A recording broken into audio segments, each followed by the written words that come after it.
आज का स्टोरी है कि सास से परेशान बेचारे दामाद।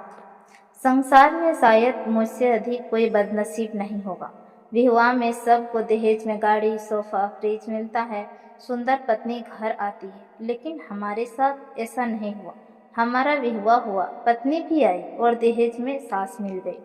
हमने सोचा 1 से 2 दिन की परेशानी होगी, सो भाग लो, किंतु हमारी सोच एकदम गलत साबित हुई। हमें पत्नी जी ने बताया कि आपकी सास को यहाँ का हवा पानी काफ़ी जम गया है, सो अब वह वहीं रहेगी। यहाँ की जलवायु से उनका ब्लड प्रेशर भी सामान्य हो गया है। हमने सुना तो हमारा ब्लड प्रेशर बढ़ गया, लेकिन यदि विरोध करते तो तलाक की नौबत आ जाती। हो सकता है कि ससुर पक्ष के व्यक्ति दहेज लेने का, प्रताड़न करने का मुकदमा ठोक देते।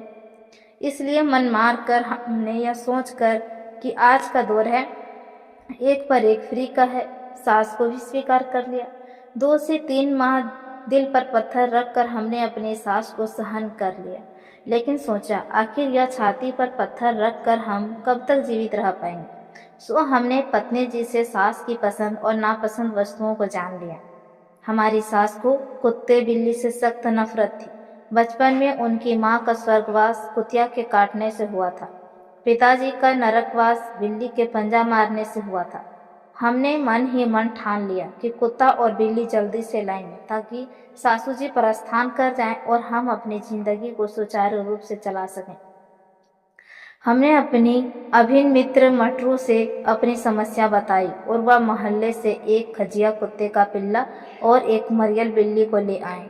हम उन्हें खुशी खुशी झोले में डालकर अपने घर ले आए। हमारी पत्नी ने देखा तो दहाड़ मारकर पीछे हट गई। सासू माँ ने बेटी की दहाड़ सुनी तो दौड़ती आई। हमारे झोले से खजिया कुत्ता और बिल्ली को देखा। हम खुश हो गए कि अब तो हमारी सास आधे घंटे बाद छोड़कर प्रस्थान कर जाएगी, लेकिन मनुष्य जो सोचता है वह कब पूरा होता है। सास ने उन 2 निरीह प्राणियों को देखा तो चच्चू करके वहीं जमीन पर बैठ गई और हमारी ओर बड़ी दया की नजरों से देखकर कहा, सच में दामाद हो तो तुम जैसा। क्यों, ऐसा हमने क्या कर दिया सासू माँ? माँ ने प्रसन्नता को मन में छिपाते हुए पूछा। अरे दामाद जी, तुम इन निरीह प्राणियों को ऐसे स्थिति में उठा लाए, ये काम बिरले व्यक्ति ही कर सकते हैं। मैं पहले जानवरों से बहुत नफरत करती थी, लेकिन जब से जानवरों की रक्षा करने वाली संस्था का सदस्य बनी हूँ, तब से मेरा दृष्टिकोण ही बदल गया है। तुम खड़े क्यों हो? ऑटो रिक्शा लाओ, सासू जी ने आदेश दिया। ऑटो रिक्शा किस लिए? अस्पताल चलना है। मगर क्यों? यह पत्नी जी उठ बैठी। तो ठीक ठाक है, हमने भोलेपन से कहा। दामाद जी, इन कुत्ते बिल्ली के बच्चों को लेकर चलना है, जल्दी करो, सासू माँ ने ऑर्डर दिया। हम दिल पर पत्थर रखकर चल गए। आगे की घटना बड़ी छोटी थी। ऑटो रिक्शा आया, उसके रुपये हमने दिए। वेटनरी डॉक्टर को दिखाया, उसके रुपये भी हमने दिए। जानवरों के 1000 रुपये की दवा खरीदी, वह रुपये देते देते हमें चक्कर आने लगे थे। कुल मिलाकर 1500 रुपये पर हमने हमारी दोस्ती मटरू से उतार दिया था। घर लाकर उन जानवरों के लिए दूध ब्रेड की व्यवस्था भी की, और जब ऑटो ओवर बजट होने लगा तो यह रात चुपके से हमने दोनों को थैली में बंद करके मटरू के घर छोड़ दिया। हमारी सास जब सुबह उठी तो बड़ी दुखी थी। पालतू जानवर कहाँ गए? हमारा दुर्भाग्य तो देखो, मटरू स्कूटर से सुबह ही आ धमका। अरे गोपाल, ये दोनों मेरे घर आ गए थे, मैं इन्हें ले आया हूँ, कहकर उसने मुझे शादी के तोहफे की तरह कुत्ते को पिल्ला और बिल्ली दे दी। सासू माँ खुशी से झूम उठी। हम मन ही मन कुढ़ कर रह गए। आखिर किससे हमारी मन की व्यवस्था कहें? कुत्ते का पिल्ला ठीक हो गया था, उसकी खुराक भी हमारी सास की खुराक की तरह बढ़ रही थी। हम खून के आंसू रो रहे थे। सास के जमे 6 माह हो चुके थे, पत्नी थी, उन्हें घर भेजने का नाम ही नहीं ले रही थी। हम अपने दोस्त मटरू के पास गए, उसके सामने खूब रोए धोए। जो हमारी दशा पर दया आ गई, उसने मुझे एक प्लान बताया जिसे सुनकर हम खुश हो गए। उस प्लान में एक भी गड़बड़ थी कि श्रीमती को लेकर मुझे बाहर जाना है, लेकिन वह सास के बिना माफ़ करना, अपनी माँ के बिना जाने को तैयार ही नहीं होती थी। हमने अपने मित्र मटरू को वचन दिया था कि उसकी दी गई तारीख को केवल सास ही घर में रहेगी। मैं और पत्नी सिनेमा देखने जाएंगे। इन 3-4 घंटों में वह काम निपटा कर सब ठीक कर देगा। हमने मौका देखकर पत्नी की प्रशंसा की, उसके साथ कुछ पल तन्हा तन्हा गुजारने की मनोकामना प्रकट की। वह थोड़ा लजाई, थोड़ी घबराई। माँ की याद भी आई, लेकिन हमारे प्यार में जोर मारा और वह तैयार हो गई कि हम और वह शाम को फिल्म देखने चलेंगे। हालांकि सासू माँ को अकेले छोड़कर जाने पर उन्होंने आपत्ति प्रकट की, लेकिन पत्नी ने उन्हें समझाया कि टिक्कू कुत्ता धियापट बिल्ली तो है, इसलिए अकेलापन खलेगा नहीं। मुझे मन में उन्होंने भी जानने की इजाज़त दे दी। हमने खट से मटरू को मोबाइल से यह खबर दे दी कि यह शाम को निकल रहे हैं, देर से लौटेंगे। रात 10 से 1 बजे के बीच सासू माँ का काम निपटा दे। मटरू भी तैयार हो गया था। हम भी खुशी से चल गए। बला टलेगी आज, लेकिन पति हमेशा से ही बदकिस्मत पैदा ही होता है।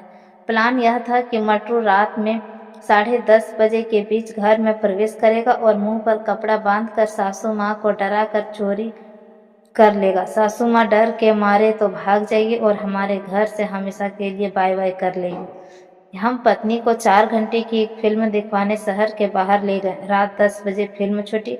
हमने भोजन किया। भोजन में मटरू को खबर दी गई कि जल्दी से अपना ऑपरेशन का अंजाम दे। हमारी पत्नी अपनी माँ को लेकर काफ़ी चिंतित थी। हमने ऑटो रिक्शा वाले को पटाकर 50 रुपये अधिक दे दिए ताकि वह घर पर लंबे रास्ते से धीमी गति से पहुँचे। रात 12:30 बजे जब हम अपने घर पहुंचे तो घर के बाहर भीड़ जमी थी। पुलिस की एक वैन खड़ी थी, चंद पुलिस वाले भी थे। हमारा माथा ठनका कि मटरू ने कहीं जल्दबाजी में सासू माँ का मर्डर तो नहीं कर दिया। हम जब ऑटो रिक्शा से उतरे तो मोहल्ला के निवासी काफी घबराए थे। पत्नी अपनी माँ की याद में रोने लगी। तभी अंदर से सासू माँ पुलिस इंस्पेक्टर के साथ बाहर हंसती खिलखिलाती निकली। उन्हें हंसते देखकर हमारा माथा ठनका कि भैया आज मटरू पकड़ा गया और हमारा प्लान ओपन हो गया। बस तलाक के साथ साथ पूरा मोहल्ला थू थू करेगा। सो अलग बस कहेंगे ऐसे टुच्छे दोस्त हैं जो ऐसे सलाह देते हैं। हम शर्म से जमीन में गड़ गए। मन ही मन विचार किया, कभी ऐसा गंदा प्लान नहीं बनाएंगे। अचानक हमारे कान में मटरू की आवाज सुनाई पड़ी, देखा वह तो भीड़ में खड़ा तमाशा देख रहा है। अब हमारी बारी चक्कर खाकर गिरने आ गई थी। हम किस्मत के आगे बढ़े तो देखते हैं कि पुलिस एक चोर को पकड़कर बाहर ला रही है। हम देखकर सासू माँ ने कहा, लो दामाद जी, इसे पकड़ ही लिया। पूरा शहर इसकी चोरियों से परेशान था। पुलिस इंस्पेक्टर ने हमें बधाई दी और कहा, आपकी सास वाकई में बड़ी हिम्मत वाली है। इन्होंने एक शातिर चोर को पकड़वाया है। इन्हें सरकार से इनाम तो मिलेगा ही, लेकिन हमें आज आपके भाग्य पर ईर्ष्या हो रही है कि ऐसी सास हमारे भाग्य में क्यों नहीं थी। हमने सुना तो गड़ हो गए। हमारी पत्नी के लपक कर अपनी माँ को गले से लगा लिया।